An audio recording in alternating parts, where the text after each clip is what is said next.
Cada viernes al caer el sol tenemos una cita con nuestro Creador en la celebración del recibimiento del Shabbat y la introducción de la porción semanal de la Torá. Suscríbase a nuestro canal Raíces Hebreas de la Fe para que reciba nuestras notificaciones de transmisiones a las 8 de la noche, hora del Atlántico. Les esperamos. Shabbat Shalom. Está en los cielos, Él hace todo lo que desea.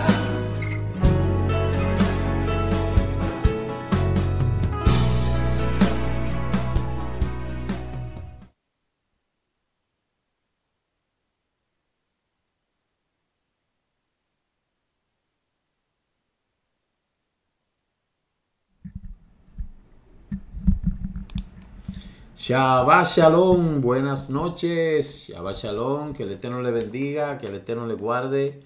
Bienvenidos sean todos y todas una vez más a la transmisión del intro de la Parashá semanal en este nuevo tiempo que el Eterno nos da de poder estar aquí en esta cita, una cita de honor, una cita importante en lo que es el estudio de la porción semanal de la Torá. En esta semana tenemos un manjar muy exquisito donde vamos a poder comprender muchas cosas que están relacionadas con lo que es la conclusión del Mishkan, el mobiliario del Mishkan y sobre todo las vestimentas de lo que son los Kohanim. Eso será ahora mismo. Gracias por mantenerse ahí con nosotros en este viernes. Después de darle la bienvenida al Shabbat, nos preparamos para continuar con este manjar de la Torá del Eterno. Shabbat Shalom a todas las comunidades, en todas partes en donde nos sintonicen. Les agradecemos su fiel sintonía. Preparados todos en este momento para así desgustar de este precioso manjar de la Parashá semanal. La Parashá Tetzavet. Parashá Tetzavet, la cual se encuentra en el libro de Shemot, capítulo 25, desde el verso 1 hasta el capítulo 27, verso 19. Ese es el tema de la parashá de esta semana. Hemos venido paso a paso, investigando, conociendo todas estas cosas que el Eterno le entregó a Moshe para que el pueblo se organizara, para que el pueblo se ordenara, para que el pueblo pueda conocer a profundidad lo que son sus mandamientos. Por eso, en esta semana, vamos nosotros a ver cómo todo esto se relaciona con lo que es verdad, esos mandamientos tan importantes que el Eterno le ha dado en cuanto a lo que es la vestimenta del hombre. En este caso del hombre que sirve al Eterno. Así es que eso va a ser algo que nos va a poder dar una vista panorámica de que podamos seguir comprendiendo que todo lo que el Eterno le dio a su pueblo se lo dio con un propósito, como un pueblo que está dedicado a su servicio. Por eso es que todo lo que el Eterno le dio a Israel se lo dio con el objetivo de que sea un pueblo diferente. Porque si no somos un pueblo diferente, ¿cómo nos vamos a poder diferenciar de las demás naciones? Tiene que haber definitivamente una diferencia. El pueblo de Israel tiene que ser diferente. Aquellos que le sirven tienen que ser diferentes. Aquellos que le buscan tienen que ser diferentes en su forma de comer, en su forma de vestir, en su forma de caminar. Todo eso es lo que trata la parashá en esta semana. Por eso esta parashá Tetzaveh. Amén. Así es que, entrando de inmediato, tal como nos dice la porción semanal de la Torá, quiero destacar el hecho que porción significa, parashá significa porción, y como ya hemos dicho, esta porción se trata precisamente de eso. Mire ese verso que me gustó tanto que yo lo puse ahí, el verso, el capítulo, ¿verdad? El nombre de la parashá, lo pusimos ahí en la fonética para que usted lo pueda visualizar. Capítulo 27, parashá Shemot Tetzaveh. Be'atah Tetzaveh et Bnei Yisrael Ve'yit kut eleja shemen sayitzat katilama aor leja alot ner tamit. Claramente dice, y tú ordenarás a los hijos de Israel que te traigan aceite de oliva puro batido para la iluminación de encender las lámparas permanentes. Beatat Tetzaveh Bnei Yisrael V'yithu eleja shemet hayisat katil amarlo leja alot ner tamit. Y tú ordenarás a los hijos de Israel que te traigan aceite de oliva puro batido para la iluminación y encender las lámparas permanentes. ¿Cuáles lámparas? Pues las lámparas que formaban parte de lo que son lo que es el Mishkan. Y por eso usted ahí lo va a poder visualizar más adelante, ¿verdad? Más adelante vamos a poder visualizar lo que nos dice esta parashá, ¿verdad? Que habla precisamente de eso. En resumen, una vez concluida la tarea de Moshe, que debe realizar una ceremonia durante 7 días con el fin de consagrar a Aarón y a sus hijos, se ofrecerán sacrificios, se vestirá Aarón y sus hijos con su vestimenta respectiva y se ungirá a Aarón con aceite de la unción. Ese aceite que no está permitido que nadie más utilice ese aceite. Y también en esta parashá habla de lo que es la vestimenta del sumo Cohen, habla de lo que es el turbante. Luego los paganos le pusieron mitra ahí, pero eso no es ninguna mitra porque mitra es la que usa el Papa. Luego está la señal de la dedicación, como ustedes pueden ver ahí, lo que es todo lo que tiene que ver con el nombre del Eterno, que estaba ahí en lo que es la cabeza debajo del turbante, la piedra de ónice, la cadenilla, el pectoral del juicio, el efod con su cinturón tejido, la túnica de azul sin manga, dobladillo con campanilla y granada, la túnica de lino fino tejida. Y ahí vamos a ver todas esas cosas que van a estar aquí plasmadas en lo que es esta parashá. Y luego tenemos el Mishkan con todos sus utensilios, todo lo que implica ese Mishkan, pues vamos a estar hablando más adelante, toda su estructura, todos sus fundamentos, toda la composición y la relación que tiene con esos dones espirituales que declara la Escritura. Entonces, es una parashá bastante nutrida, tiene muchas cosas que aprender y tal como dice la parashá en esta semana, la semana pasada estuvimos viendo cómo se presentaron cantidades de situaciones desconcertantes en detalle sobre la construcción del Mishkan y sus utensilios, y por eso la parashá en esta semana nos da otras instrucciones sobre la confección de la vestimenta de los Kohanim.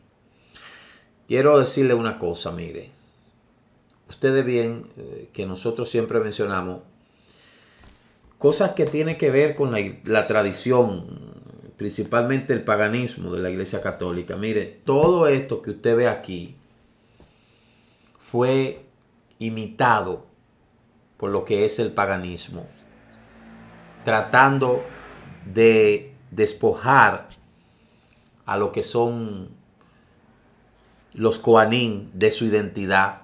Por eso se lo digo desde ahora, el catolicismo es un abortivo del judaísmo, porque ellos quisieron imitar todo lo que tienen y lo que fue instituido por Moshe en el desierto, y ellos, con una imitación absurda y burda, quisieron suplantar todas esas cosas, pero fue a Israel que se le dio esas cosas.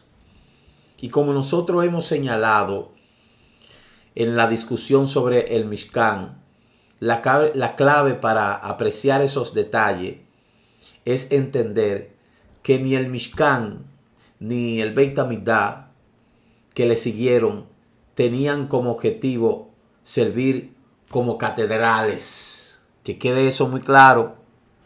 Yo lo dije la semana pasada. No tenían objetivo de crear catedrales, templos, no señor.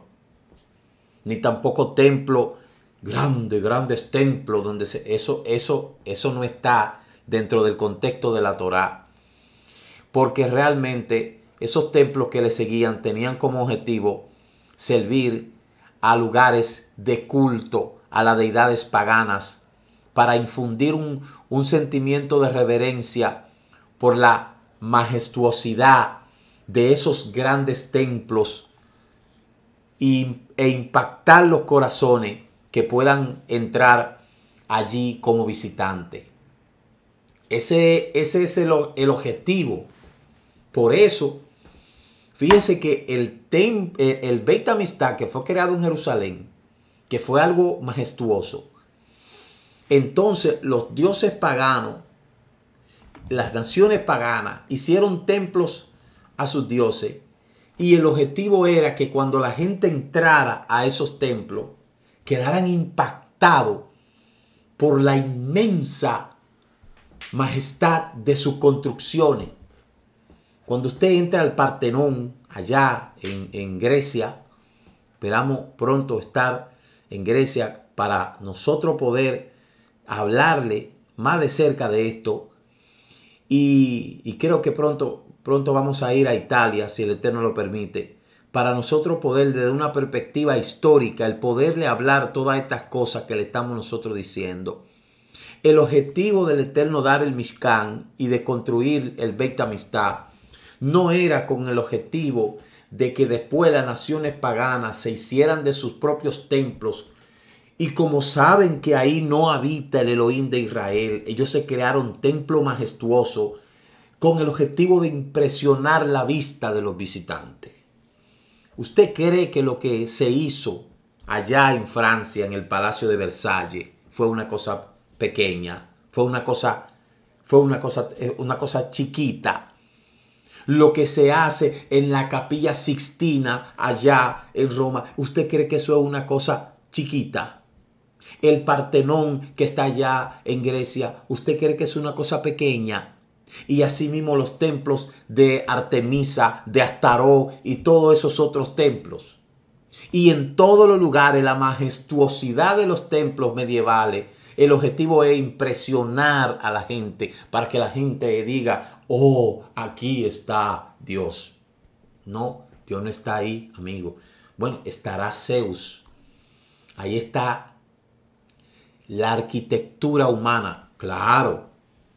No podemos nosotros dejar a un lado algo importante, que en términos históricos y en términos cultural eso tiene un valor, porque cuando usted estudia la historia del arte, usted se va a dar cuenta de esas grandes columnas que se toman, como se toman los griegos, que fueron que crearon la dimensión, la medida, todo eso, muy bien.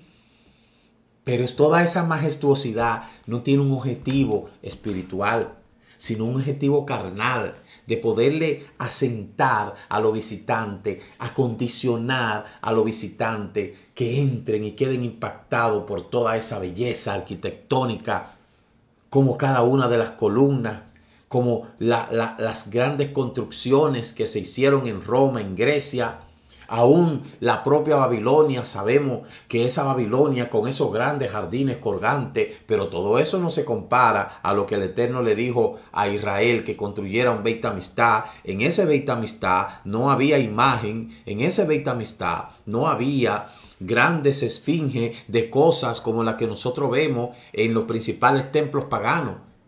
El Eterno nunca le dijo, construyan dos grandes estatuas con el arcángel Rafael o el arcángel Gabriel para que la gente vea eso. No, eso no es cierto.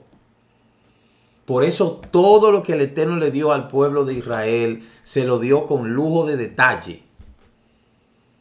Y es lamentable de que eso fue lo que pasó con los creyentes de hoy en día, que están apegados a un templo donde todavía, cuando entra en relieve el protestantismo, como tienen la intención de captar la imagen de la gente, por eso usted ve que construyen grandes edificaciones con grandes columnas, grandes diseños, todo apegado. Mire, yo fui a Inglaterra y yo ahí en Elephant, en un lugar que le dicen Elephant, que al frente hay un elefante rosado, por eso se le dice Elephant. Al frente está la iglesia de Spurgeon. Y esa iglesia de Spurgeon lo que parece es el templo de Artemisa allá en Roma, allá en Grecia.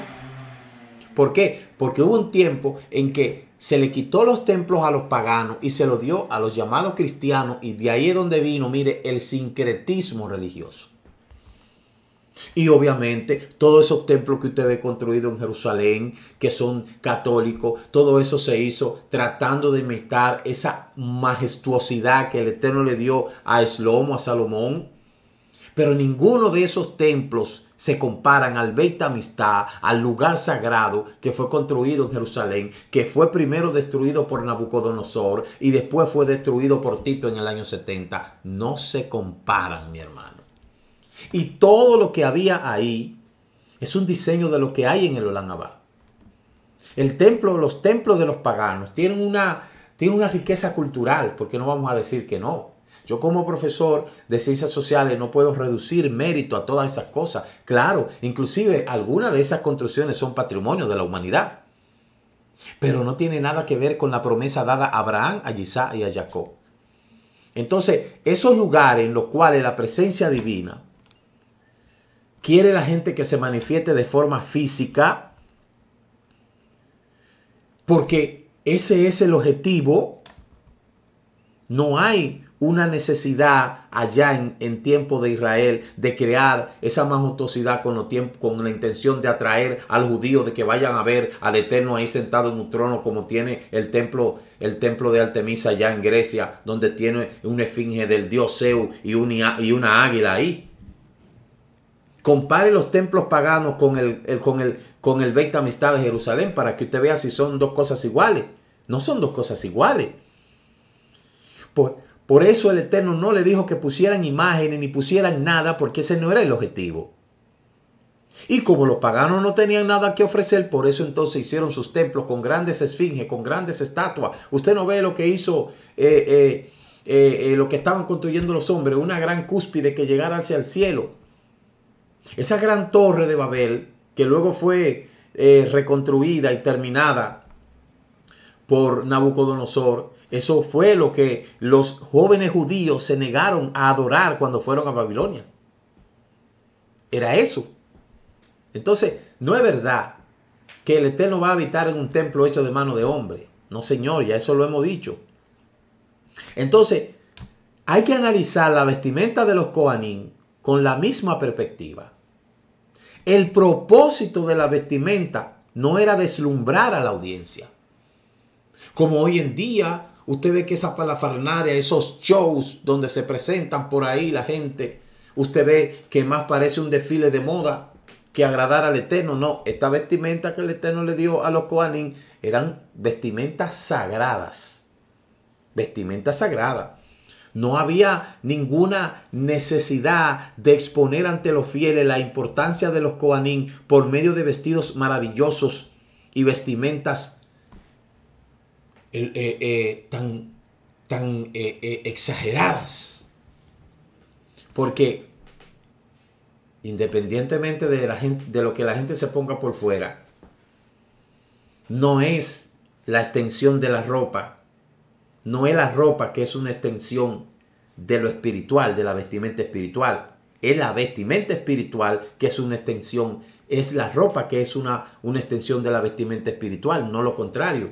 No es la ropa que es una extensión de la vestimenta espiritual, no, bajo ningún concepto, es lo contrario. No es lo que yo me pongo por fuera que da a entender lo de adentro, al contrario, es lo de adentro que va a reverdecerse por fuera. Por esa razón, hay que entender que su importancia era obvia, dada que ellos servían al Eterno. Y para entender estas instrucciones que Elohim dio sobre esta vestimenta, tenemos que comprender que la apariencia de aquellos que las vestían eran placenteras ante sus ojos. Intentaremos nosotros dilucidar qué es lo que Elohim encontraba tan placentero en dicha vestimenta, en particular en el primer paso, que es explorar el poder de la vestimenta.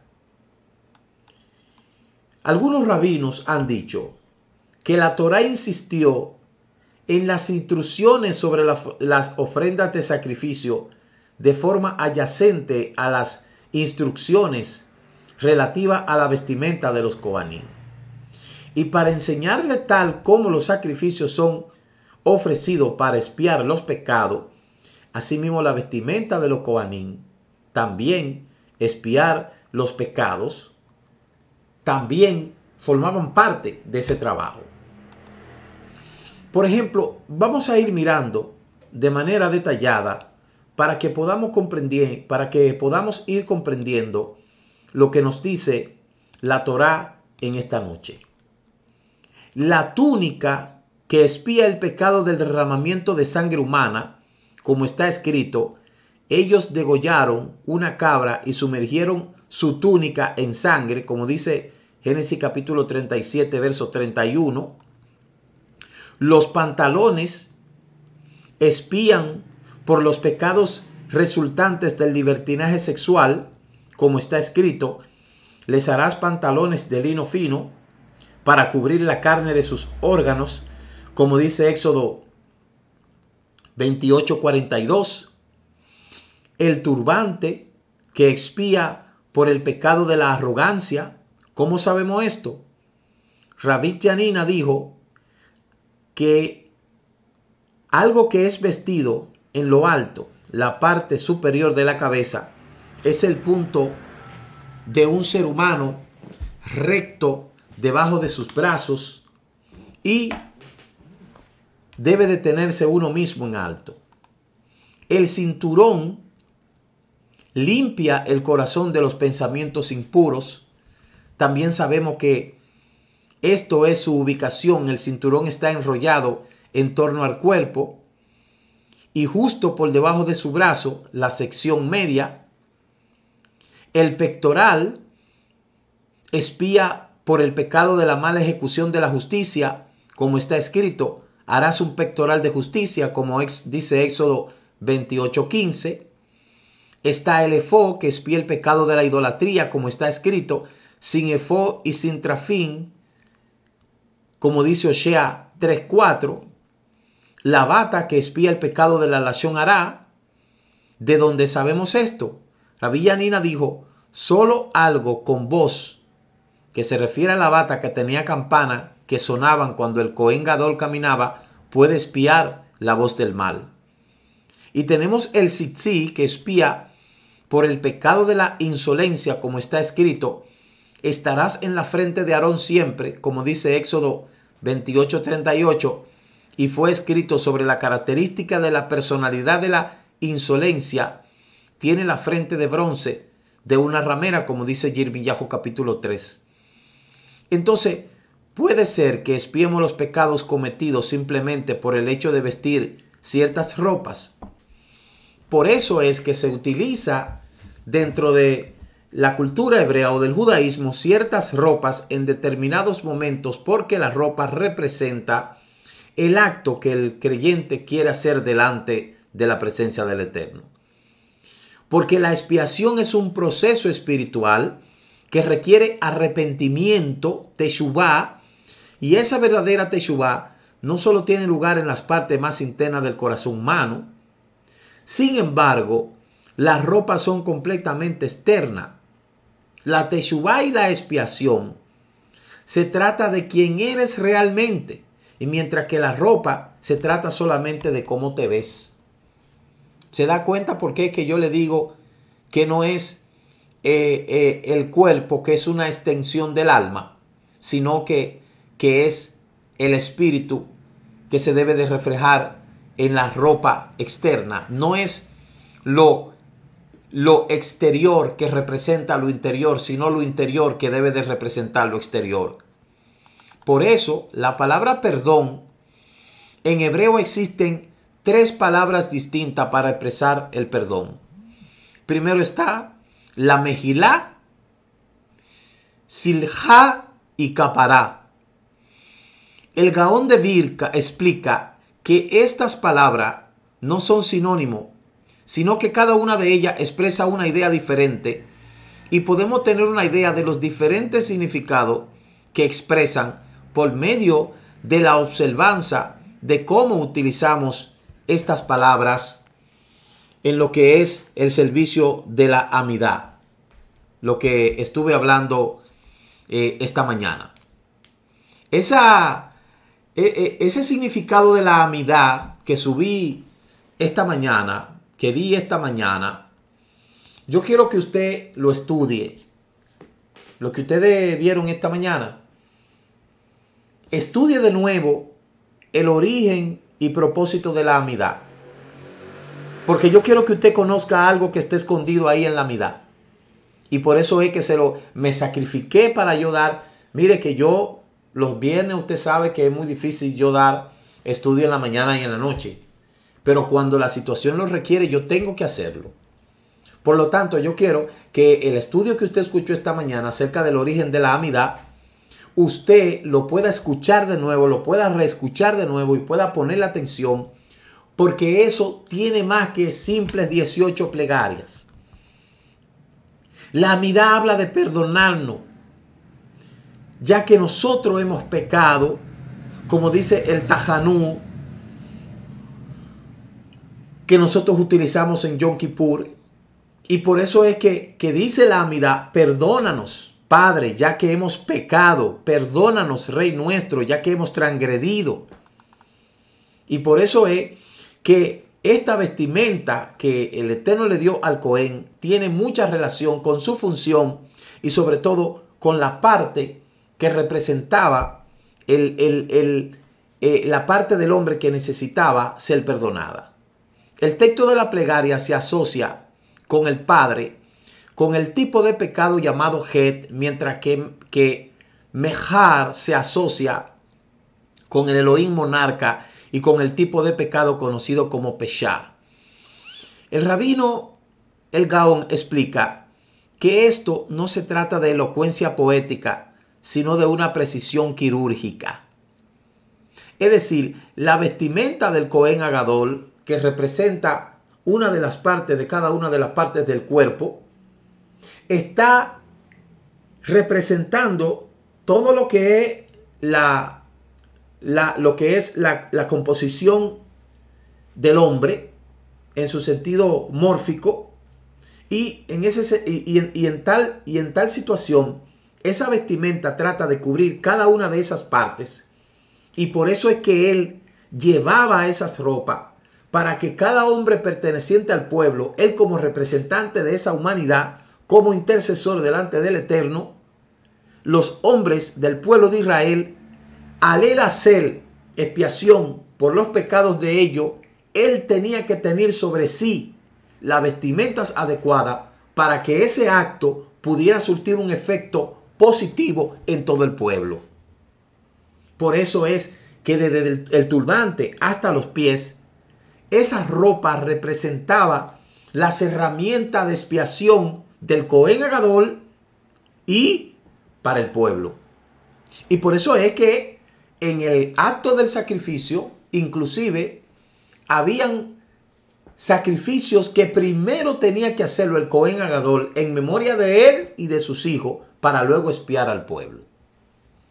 De modo que la vestimenta a que se refiere el libro de Romanos no se está refiriendo a la vestimenta de un soldado romano, se está refiriendo a la vestimenta del Cohen Agadol. Por eso es que el pueblo tiene que tener una relación intrínseca con esto. Y cada vez que nosotros nos veamos con alguna ropa espiritual, tenemos que parecernos a un Cohen Agadol, porque él dijo, haré de ustedes un reino de Coanín, de sacerdotes y de servidores. Y por lo tanto, esas ropas representan las armas espirituales que él nos ha dado para poder vestirnos. Porque por eso es que el pueblo judío tiene una relación dual con el Eterno. Somos hijos y también sus súbditos. El término de la relación entre padre e hijo, la principal consecuencia de nuestros pecados es la profanación del nombre del Eterno ante los ojos de la humanidad. Y la gente tiene que evaluar a los padres en base a cuán pulido y exitoso resulten ser sus hijos. Cuando alguien tiene razón, los hijos fallan, los padres sufren inevitablemente una pérdida de prestigio. Por eso es que nosotros debemos de comportarnos tal cual dice la Escritura. Cuando un hijo comete un error, ¿a quién es que los padres? O sea, fue el hijo que cometió el error, pero entonces la gente ve al padre o la madre. Usted no ve hoy en día cómo está esta sociedad. Cuando ven cualquier cosa que hacen cualquier hijo por ahí, lo primero que dicen, los padres, ¿por qué? Porque los pecados, los errores que cometen los hijos se reflejan en los padres.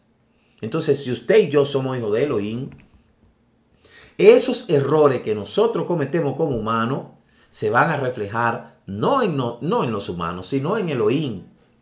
¿Por qué? Porque entonces daríamos mal testimonio de nuestras obras delante de Él. Y por eso es cuán serio podemos tomar siendo que criaste hijos tan patéticos cuando no vivimos según los estándares que nos fijó el Eterno, incluso si nuestra falla fue causada por dejadez o por falta de atención y no por un acto activo de rebelión en contra de los edictos del Eterno, estaremos pecando contra el aspecto de padres del Eterno. Por eso este tipo de pecado, que es un get, se dice en hebreo, una palabra cuyo significado exacto es un acto ilícito, un acto cometido sin pensar. El tipo de perdón que requiere se llama shlihá en hebreo. Un pecado de get requiere un tipo de perdón que se llama shlihá en hebreo. Y los padres que están decepcionados de sus hijos aún los aman, pero ya no están dispuestos a invertir en ellos. Eso muchas veces pasa. Si no puedo confiar en mi hijo o en mi hija, ya sé que quizá él desperdiciará los recursos que yo invertiré en su desarrollo. Entonces, prefiero no malgastar mi dinero y mi energía. Eso es lo que uno dice. En lugar de ayudar a mi hijo a hacer un mayor desastre, lo dejaré hacer el desastre a él solo y guardaré mis recursos para limpiar el inevitable caos que seguirá a continuación. Escuche lo que la parashá le dice esta semana. Un hijo que ya usted invirtió una vez, se salió de la universidad, no quiere estudiar, ya no invierta más dinero en él. No siga invirtiendo dinero en él. Guarde ese dinero porque lo va a necesitar. Guarde esos recursos porque lo va a necesitar para limpiar los desastres que él o ella vayan dejando en el camino. Porque al final La gente no entiende que los hijos necesariamente no siguen los caminos de los padres. No importa que el padre fue buen dedicado y la madre fue bien dedicada. Después que esos hijos crecen, ellos tienen su autodeterminación. Pero aquí las reglas cambian. Mientras tú estás por debajo de mí, yo te suministro todo lo que tú necesitas. El día que tú quieras estar por encima de mí, tú te suministras todo lo que tú necesitas. Y yo como padre te observaré, te dejaré tranquilo o tranquila hasta que tú entiendas que no es el mejor camino. ¿Por qué? Porque eso es lo más que el Eterno hace con nosotros. Por eso, Slijá significa que Elohim nuestro Padre conservará su optimismo en relación a nuestro éxito y continuará invirtiendo en nosotros a pesar de nuestro pobre desempeño hasta ahora. Mire, los muchachos, cuando entran a los 15 años, se ponen rebeldes. Las niñas comienzan a ponerse rebeldes. Mire, un acto de rebeldía de una niña cuando tiene 15 años es que se quiera pintar el pelo. Desde que se quiere pintar el pelo de rojo, de amarillo, de verde, de azul, eso se llama el color de la rebelión. Por ahí comienza la cosa. La mayoría de las muchachas aquí en República Dominicana, con esas actitudes, ya a los 16 o a los 15 años han perdido su virginidad, si no antes. Y ya de ahí en adelante es un desastre. Si no salió embarazada a los 13, 14 años, 15 años, 16, espérelo. Y luego de ahí en adelante, esos años que continúan, siempre le digo, tendrán rebeldía hasta los 22. A los 22, si no ha hecho teshuvá, prepárese, que va a venir los juicios del Eterno. Sobre todo si es una persona que conoce los mandamientos y que echó a espalda las palabras del Eterno. El Eterno no le tolera eso a nadie. El Eterno no le tolera eso a nadie. De modo que nosotros los padres tenemos la responsabilidad de instruir a nuestros hijos, a nuestras hijas por el buen camino de la Torá. Y ellos tienen, ellos tienen la decisión de seguir sirviendo, seguir sirviendo al Eterno. Pero si a los 23 años esa persona no ha hecho teshuvá, ya de ahí en adelante el Eterno lo va a salvar. El Eterno la va a salvar, pero ya usted sabe lo que va a hacer. Eso es así. Suena cruel y suena duro, pero es así. Como súbdito del Eterno, nuestros pecados son dañinos en esos actos de rebelión. Y a diferencia del Padre, quien es vulnerable ante el descuido de sus hijos, el rey siempre tendrá suficiente sirviente competente para que gobierne su reino, siempre y cuando sea percibido como alguien poderoso. Es decir, que aquí nadie se puede creer el importante. Si una persona dice, no, yo no tengo que hacer esto, no tengo que danzar, yo no tengo que enseñar, yo no tengo que hacer nada, yo no tengo que ayudar a nadie, yo no tengo que dar mis recursos para la obra del Eterno. Tranquilo, tranquilo. Que el Eterno siempre tiene gente de sobra que siempre quiere ayudar a su obra, aportar a su obra, apoyar a su obra, trabajar en su obra, siempre. Toda persona que retrae sus talentos, sus recursos, dice no, olvídese, quédese tranquilo, no haga nada.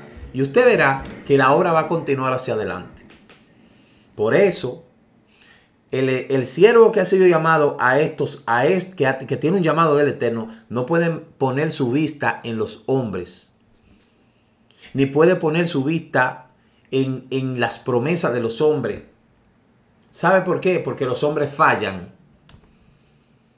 Y cuando una persona hace una promesa, el enemigo trata de que esa persona quede mal, con el objetivo de detener la obra. Y por eso es que el hombre que confía en el Eterno no puede poner su confianza en hombre. Yo se lo he dicho siempre. No es lo mismo vivir por fe que vivir de la fe. El que vive de la fe está esperando promesas de los hombres. Y aquel que vive de la fe compromete su mensaje y no puede hablar claro, porque si habla claro va a ofender a aquel o va a ofender a esta. Y si se ofende a aquella o si se ofende a aquel, luego va a retraer su mano y después no va a apoyar a la obra. Gran cosa. Gran cosa. Cuando una persona vive por fe es diferente. Su compromiso viene del Eterno. Y si usted no quiere apoyar, el Eterno tomará a otro. Y si usted no quiere trabajar, el Eterno va a llamar a otro. Y si usted no quiere aportar su talento, siga para adelante, que más para adelante vive gente. Fue un placer conocerlo. Pero el Eterno, su obra la va a seguir desarrollando en la faz de la tierra. Aquí nadie es imprescindible. ¿Escuchó lo que le dije? Aquí en estos caminos nadie es imprescindible. Siga para adelante. Siga caminando. Y usted verá que la obra no se va a detener. Y lo que el Eterno va a hacer, lo va a hacer sin usted o con usted. Eso es algo que yo lo tengo por experiencia. Y por eso es que yo no doy mi brazo a torcer, porque mi mente está, mire, vertical y horizontal. Yo miro hacia arriba y miro hacia el frente. Y por eso es que hasta ahora el Eterno siempre me ha ayudado a seguir adelante, porque yo he puesto mi fe en Él.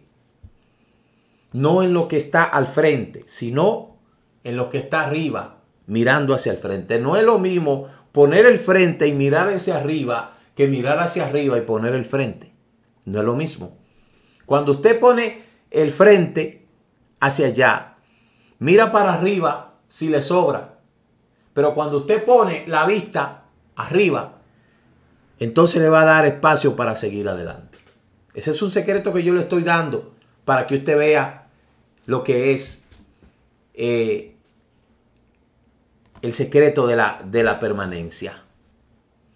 Cuando su poder parece decaer, entonces la gente deja de tomar su régimen de esa manera seria.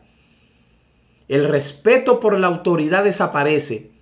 Y cada uno comienza a preocuparse por sus propios deseos egoístas y se olvidan del bien común. Por eso es que este trabajo no es para todo el mundo.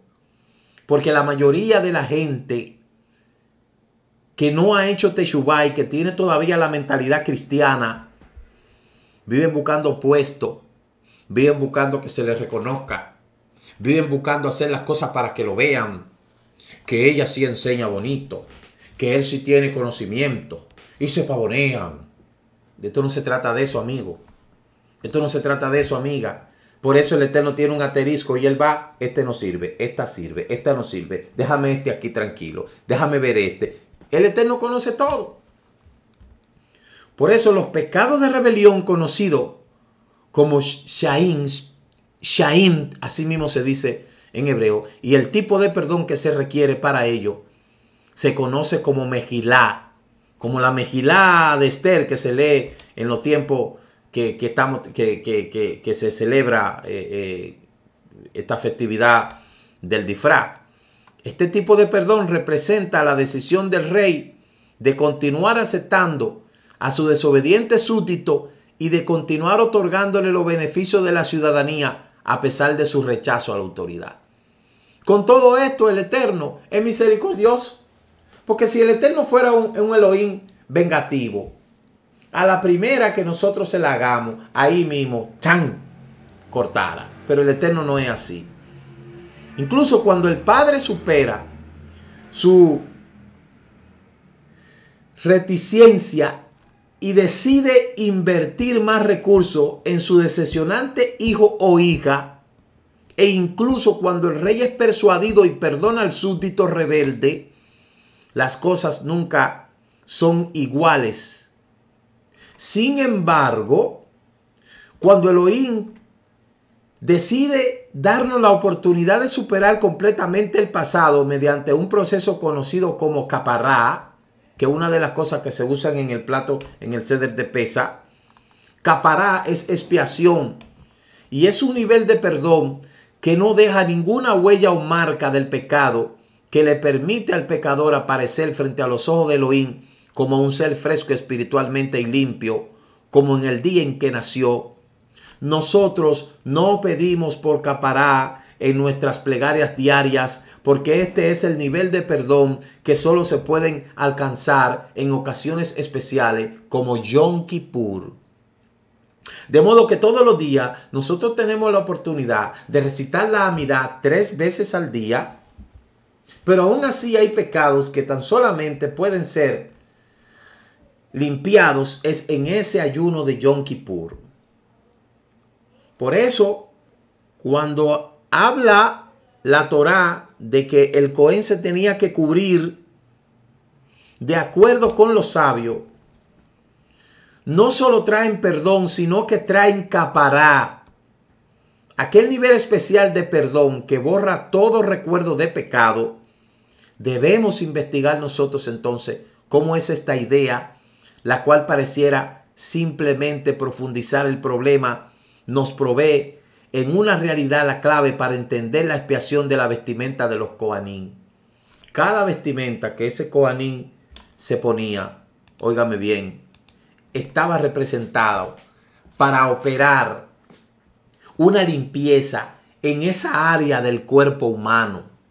Ese es el objetivo de la ropa de los Kohanim.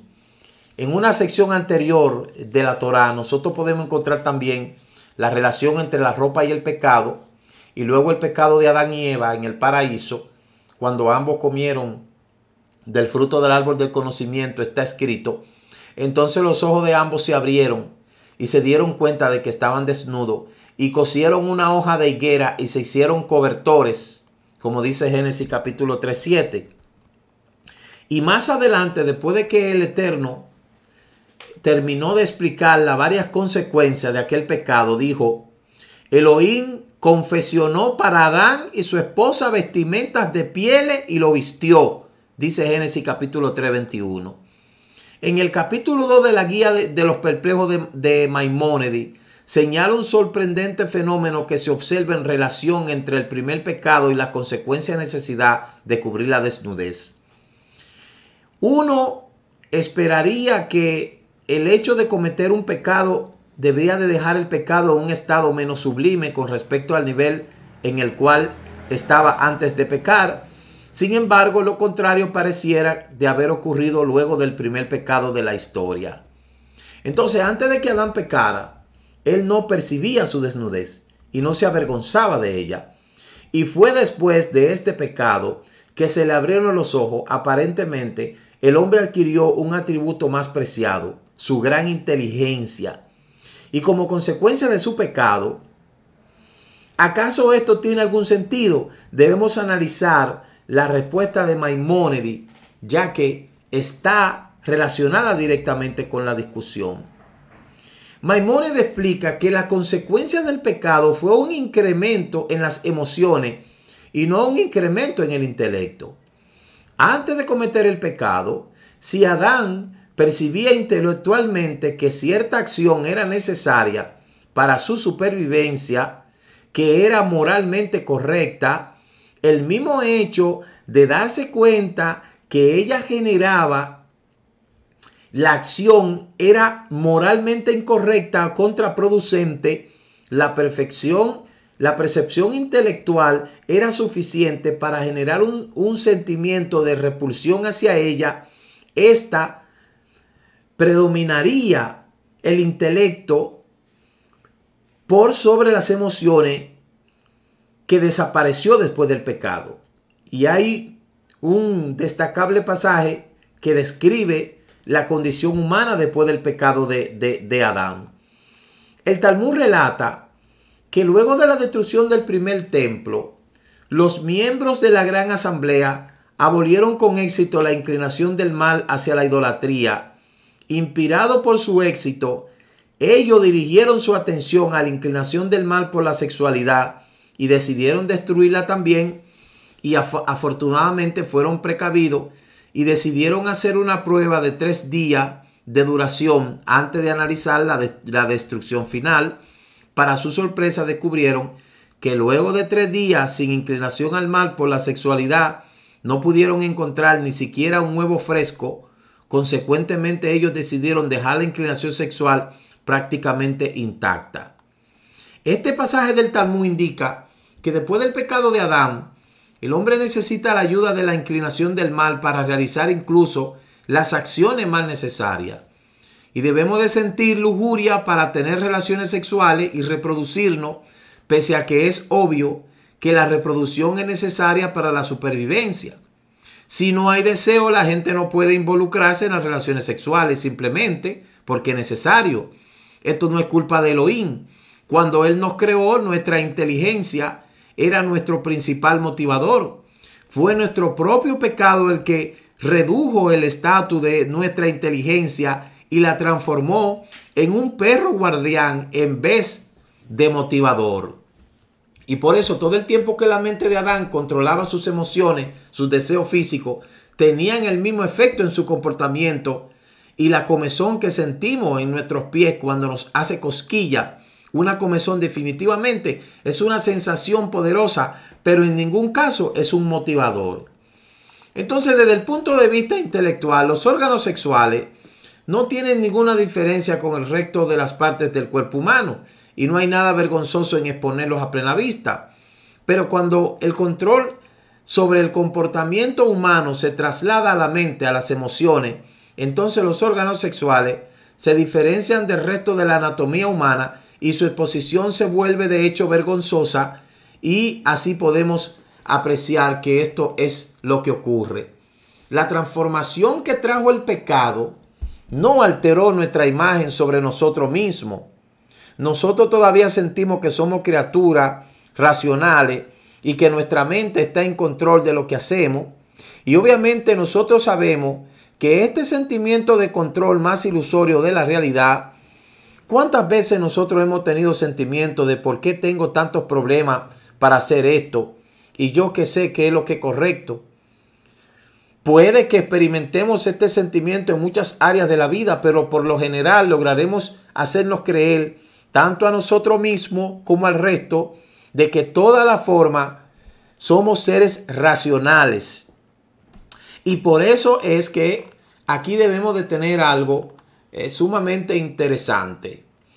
Lo que trata de decirnos en esta noche este argumento respecto a la vestimenta es que Adán no se dio cuenta que estaba desnudo, sino hasta después de haber alcanzado lo que es esa parte de la prohibición, y de ahí en adelante entonces él le dio vergüenza de su propio cuerpo, porque los animales tienen su cuerpo lleno de pelos y a ellos no le da vergüenza porque ellos no tienen raciocinio. Pero si un animal distinguiera entre lo que es el intelecto y la inteligencia, de seguro que los animales preferirían mejor ponerse ropa antes que andar desnudo. Es lo mismo lo que pasó con Adán. De cierta manera, el pecado sí redujo esa relación con el Eterno, pero por otro lado, abrió un campo de cantidades de cosas en la mente del hombre, lo cual el Eterno a través de la historia lo ha utilizado para el propio aprovechamiento del hombre. Es decir, los planes de nuevo del enemigo fueron frustrados, que mientras más el enemigo quiere conllevar al hombre a través de su intelecto a separarse del Eterno, el Eterno, cada paso que el enemigo hace, que el hombre dé con la intención de separarlo de él, lo utiliza en su propia contra. Y el enemigo queda siempre avergonzado vez tras vez. ¿Por qué? Porque por más caminos que el enemigo le quiera crear al hombre, el Eterno siempre va a construir una solución. Mientras más problemas el enemigo le quiera causar al hombre, más solución el Eterno le va a construir. Porque ya el Eterno conoce esa situación que hay entre el hombre, su cuerpo y el pecado. Entonces la vestimenta del Cohen Agadol como constructora de imagen es lo que la historia del pecado de Adán y Eva nos enseña que hay que proteger el exterior y no es la principal razón de la vestimenta. Las vestimentas fueron inventadas principalmente para ocultar el hecho de que nosotros somos una realidad gobernado por nuestras pasiones. Ellas están diseñadas para dar la impresión de que nosotros no hemos cambiado, sino que todavía seguimos los dictámenes de nuestra razón. Para eso fueron diseñadas esas vestimentas del Cohen Agadol. A pesar de la caída que causó el pecado en Adán, en la humanidad, nosotros aún creemos que somos controlados por nuestra razón. E instintivamente cubrimos el hecho de que la realidad es la pasión la que nos domina al ocultar los principales símbolos de nuestra pasión. Por eso la vestimenta, al servir como una caja aislante entre nosotros y el mundo exterior, nos permite proteger la imagen que deseamos proyectar y ser capaces de superar el trauma que sería permitir que otros den un vistazo a quienes somos en realidad. Por eso vamos a entender acerca de lo que es esta vestimenta del Cohen Agadol, porque ya el tiempo se nos ha ido. El Cohen Gadol vestía 8 prendas: la túnica, los pantalones, el turbante, el cinturón. Y podríamos decir que la túnica, la capa más interna junto a la piel, representa las emociones más básicas y primitivas del ser humano. El nivel más primitivo. Yo sé que mis asuntos no son más importantes que los del resto, pero mi corazón, yo estoy listo para matar a cualquiera que se interponga entre yo y mis intentos de satisfacer mi deseo. Por eso la túnica representa esa capa interna. La túnica es un capará para estos agresivos impulsos. El comportamiento del Cohen hacia otro está gobernado por el mandamiento de amarás a tu prójimo como a ti mismo, como dice Levítico 19:18, y esto refleja la mente en el corazón. Por eso es que yo quiero que ustedes sepan, mis amadas hermanas que usan su cobertura, que además de ser una cobertura que representa el respeto tanto a su esposo como a los ángeles, de igual manera eso hace en ustedes mismas ser una mujer más sensata a la hora de cometer cualquier acto que implique una violencia. Por esto es que este simple gorrito, como mucha gente lo llama, o algunos lo han confundido hasta con una redecilla. Esto, al yo tener esto en mi cabeza, yo siento que en mi cabeza hay algo que tiene dominio sobre mí, lo cual al yo tocarme y yo sentir que esa corona está ahí sobre mi cabeza, claramente tengo que reflexionar para hacer cualquier acto que vaya en deprimente de otro ser humano. Por eso es que la cobertura femenina representa más que simplemente un paño o una pañoleta. Es visto como una sujeción, no tan solamente de ellas a sus esposos, sino al Eterno y a sus propias Yeser Hará. Por eso, los pantalones que usaba el Cohen Agadol, en mi mente me doy cuenta que el propósito del impulso sexual es probar el mundo y ayudar a consolidar la relación entre el hombre y la mujer con el poderoso lazo de amor romántico. En mi corazón quiero inmiscuirme en el sexo tan solo para satisfacer la lujuria. Pero los pantalones son una capará para los impulsos sexuales, ya que el comportamiento en esta área de quien los viste está gobernado por las leyes de la Torá. Esa es una de las razones de esta vestimenta de la Kedushá del Cohen. El turbante, en mi mente entiendo que mi importancia en el gran esquema de las cosas no puede estar por sobre otros seres humanos. Después de todo, todos somos creaciones del Eterno, pero mi corazón siente que soy el centro del universo. Entonces el turbante sirve de capará, de expiación para estos sentimientos de altivez que aquella persona actúa con humildad ante los demás. Y luego tenemos el cinturón, que es la agitación y la confusión interna que me llevan por el mal camino, que proviene de mi incapacidad de distinguir entre los pensamientos que son generados por los deseos de mi corazón y aquellos que son producto puramente de mi razón. El cinturón que vestía el Cohen representa la determinación de eliminar esta confusión por medio de contrastar cada pensamiento con los dictámenes de la Torá. Tanto el Cohen Gadol como el resto de los Kohanim vestían 4 prendas. Sin embargo, estas 4 prendas eran vestidas solo por el Cohen Gadol. Por eso podemos concluir que la palabra, al referirse a la vestimenta en hebreo del Veget, lo cual está compuesta de la letra Vet, Gimer y Dalet, la palabra en hebreo traición, que es la Megidá, está formada por la misma letra. Estas letras también son consecuencia de la segunda y tercera letra del alfabeto hebreo. Y las vestimentas tienen un aspecto dual, o bien son un disfraz que viste el traidor para intentar ocultar su fechoría, o bien fluye naturalmente desde el número 1 y nos permite rastrear al usuario hasta su verdadera fuente. Ese es el objetivo de la vestimenta del Cohen Gadol. Nosotros vamos a ver que en otros aspectos también habla de otros elementos y esa relación de ese Cohen Gadol con las demás cosas que están ahí en el contexto de lo que es la carpa, el Mishkan, y vamos a darnos cuenta que todas esas cosas tienen un objetivo y que no es verdad que esas cosas fueron dedicadas someramente para que el paganismo disfrutase de ellas. Eso hoy usted tiene que aprender a entender de que por eso es que estamos hablando de restauración. Por eso en esta parashá Tetzaveh, como se lo repetí al principio, que una vez concluida la tarea de Moshe, se debió de realizar una ceremonia durante 7 días con el fin de consagrar a Aarón y a sus hijos, que ofrecerán los sacrificios, se vestirán a Aarón y a sus hijos con su vestimenta respectiva y se ungirá a Aarón con el aceite de la santa unción.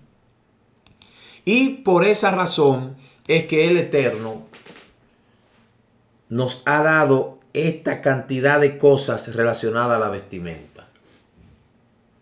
La vestimenta sencillamente no son prendas de vestir que se ponía el Cohen Gadol simplemente por ponérsela. Había un objetivo. Y de ahí podemos también sacar el zinut, la forma de vestir. Cuando una persona me pregunta, ¿las mujeres de ustedes usan pantalones? Yo le pregunto a las mujeres cuál es el objetivo de usted ponerse. Todo lo que usted se ponga, mire, todo lo que usted se ponga o todo lo que usted se quite, tiene que tener un objetivo. Usted tiene que saber con qué objetivo usted se pone lo que se pone. ¿Cuál es el objetivo de usted ponerse lo que se pone? ¿Y cuál es el objetivo de usted quitarse lo que se quita? El Eterno nos ha dicho que nosotros debemos de vestir con prudencia, con modestia. Pero yo no estoy aquí para ponerle ni para quitarle. Usted es que tiene que elegir lo que usted se pone y lo que usted se quita. Porque cada cosa que usted se pone tiene que tener un objetivo. Tiene que saber por qué se lo pone, para qué se lo pone. ¿Por qué? ¿Cómo? ¿Y para qué? ¿Cómo se lo pone? ¿Por qué se lo pone? ¿Y para qué se lo pone? Simple. Y todo lo que usted se quita, ¿por qué se lo quita? ¿Para qué se lo quita? ¿Y cómo se lo quita? Por eso es que yo no estoy... Aquí a nadie le decimos ni quítese ni póngase. La Torá misma le dice a la gente lo que se tiene que quitar y lo que se tiene que poner. Solo la Torá. Por eso se llama instrucción. Así que el Eterno le bendiga en esta noche, que el Eterno le guarde. Mañana vamos a estar abundando más acerca de esta parashá Tetzaveh, que de seguro que vamos a ser muy bendecidos. Y le invitamos a que usted se mantenga ahí a partir de las 10 de la mañana, hora del Atlántico. Vamos a estar transmitiendo esta parashá. Y los hermanos que estarán participando, recuerde, vamos a iniciar temprano. Vamos a subir el link de acceso a las 9:40 a los chats. Y ya cada persona que va a tener participación, ya saben ahí cuál es la función de cada uno. Así que el Eterno le bendiga a todos en este día. Que el Eterno le guarde. Shabbat Shalom, Shabbat Shalom. Y nos veremos mañana en lo que es la transmisión del servicio de la Parashá semanal. Shalom, Shalom. כי מציון תצא תורה, כי מציון תצא תורה, ודבר אדוני מירושלים. ברוך שנתן תורה תורה, ברוך שנתן תורה תורה, לעמו ישראל בקדושתו. A través de Yeshua, palabra viva, la Torah ha sido escrita en nuestro corazón. Por fe obedecemos y vivimos su ley.